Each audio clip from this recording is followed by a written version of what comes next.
But, okay. So, we've got first member of my team. She likes to sneak alcohol into AMC theaters, but she does not accept Coke from strangers at parties. She does have Dick in her last name. It is still bisexual. Please welcome to the stage my friend who I met outside of a fire at our other friend's apartment across the street from me. Yeah, it's one of the fire girls. Nina Dicker.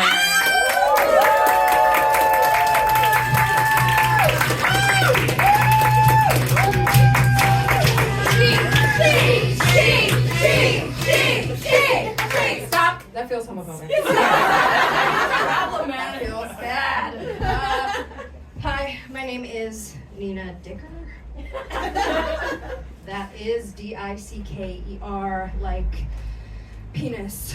It is my legal name. It is not a stage name. If you are mentally preparing yourself to hear jokes about my last name, you can actually just visit my YouTube channel and check out every comment left by a man.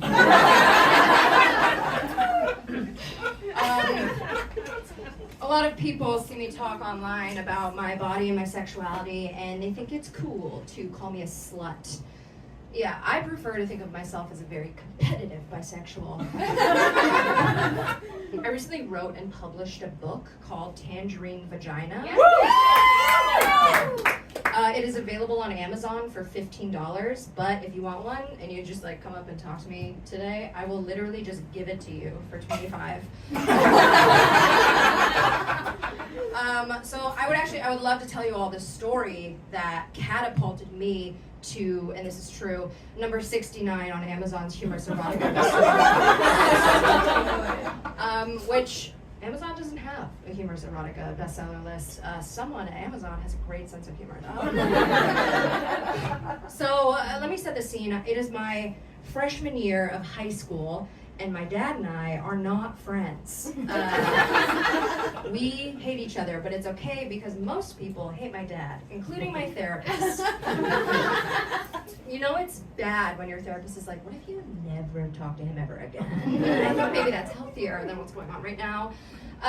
So because my dad and I didn't get along, he really loved punishing me for anything and everything. And his punishment, his favorite punishment, was sending me to bed with no dinner, which made me feel really skinny, but also very angry because I love dinner. So I decided to lash out by doing that thing that we all do when we're mad at our parents. You can say it with me. Banging the emo kid in the class above me. Which I was going to do anyway, but now I had a fantastic excuse. So this kid, he worked part-time at Planned Parenthood, which was so hot. Because that meant he could give me discounts on abortions, I'm almost positive. And so I roll up to this kid's house and it's empty because his parents neglected him, which is also so hot because that meant he wanted my attention that much more.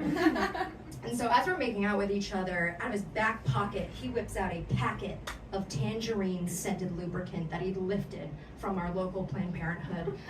And at this point, I'm confused because as we've established, I'm 14. I am aroused by a poorly drawn cartoon character and a slight gust of wind. But at this point in my life, I was a people pleaser, so I decided not to let him in on the fact that I was a homemade indoor water slide. So this literal child proceeded to squeeze the entire packet of lube into his hand. And I'm not talking like a soy sauce size packet. I'm talking white sauce from Halal size packet. Like fun for the whole family. And so it's overflowing, so he scoops half of it into my hand. So he and I now have fistfuls of lube. So he proceeds to put his lube all over his naked member, and then he and I stretched the condom over the lubed up penis.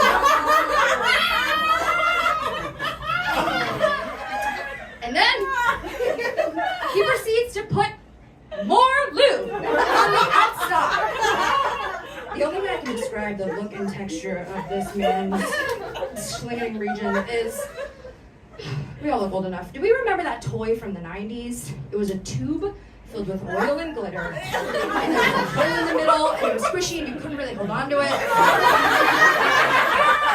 Does anyone remember what those were called?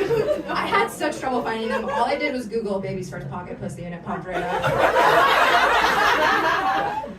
So now I still have a fistful of lube. So I'm just like putting it into every fold, turning all the pages. But I still have so much lube, so I just start like wiping it on my abdomen and my chest and my arms for some reason. So at this point, I am full body slugging, just like ready for penetration. So he lines up, gives one good thrust, gets about halfway, and then he gives one more thrust and he goes,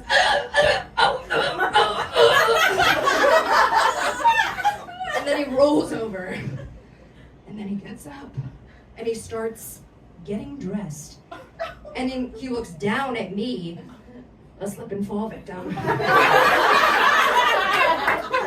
And he just goes, I'm gonna go for a jog, so you can't stay here. At this point in my life, like I was so positive that in order to make people stay, I had to put their needs over my own. Like I had to please them. And I pleased this guy. I'd given this kid the best sexual thrill of his life. And he was still leaving me as I'm cosplaying a sexually disappointed eel. And so I'm in my shower, humiliated, looking like one of those baby propaganda ducks caught in an oil spill. Like from the Dawn soap commercials. And I'm standing there and I can't, there's like this weird citrus smell that I can't quite figure out where it's coming from because I've already exfoliated off the first 10 layers of my skin. And so as I'm bending over to pick up more soap, I realize the tangerine scent had absorbed itself into the soul of my uterus. My vagina smelled like an orange bukkake. Like a Tangelo gangbang. Like a citrus sex party. It was so bad that the next day in English class, I was sitting there like a normal bisexual, and my English teacher walks by and he stops next to my desk and he goes, "Oh, who brought a clementine to class?"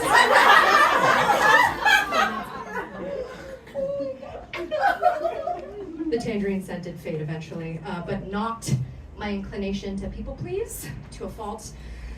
5 years later, I actually gave this guy a second chance. Shut up. I bought us a hotel room with my own money for us to do coitus. No. Yes. And during missionary, he burped in my face. And let me tell you, that was not tangerine scented. Thank you so much. My name is Vagina Dicker.